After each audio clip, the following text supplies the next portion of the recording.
पश्चिम बंगाल के गोडाउन पारा क्षेत्र में भाजपा कार्यकर्ता रोहित रॉय की गोली मारकर हत्या कर दी गई, जिसके बाद पूरे गांव में माहौल शांत है। इस बीच भाजपा कार्यकर्ता की पत्नी अर्पिता दास ने हमले के पीछे तृणमूल से जुड़े बदमाशों का हाथ होने का आरोप लगाया।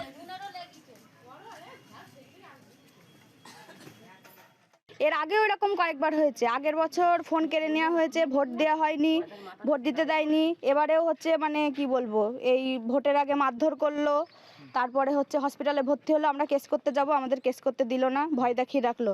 আমাদের না, এরকম সবাইকেই ভয় দেখিয়ে রাখে। তারপরে আজ প্রায় 2 মাস বাড়ি ছাড়া, আমি বারাসাতে ছিলাম বাপের বাড়ি।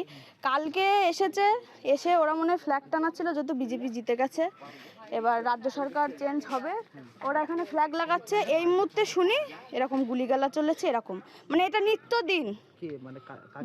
ভোলাবুধো বাদল মিত্রের শাসিত, মানে কি বলবো, গুন্ডা। আমার বলতে কোনো নেই, বাদল মিত্রের শাসিত গুন্ডা, জোর গলায় বলছি। ভোলাবুধো থেকে এটা করিয়েছে। আরও অনেকজন ছিল, প্রত্যক্ষদর্শী যারা আছে তারা বলবে, কিন্তু আমি তো ছিলাম না। আমি ওয়াইফ হিসেবে যেটুকু বলার আমি বললাম। যারা যারা ছিল তাদের ডাক দাও, এবার কথা বলো। বাপিদের নাম্বার যে কারা কারা কি কি এই বাপি নাম্বার এই যে পাচ্ছাপ, এই যে দৌড়দৌড়ির ভাব ভাব, এগুলো তো দেখলি তো বুঝতে পারবেন যা হবার এইসব জায়গায় হয়েছে রাস্তার উপরে।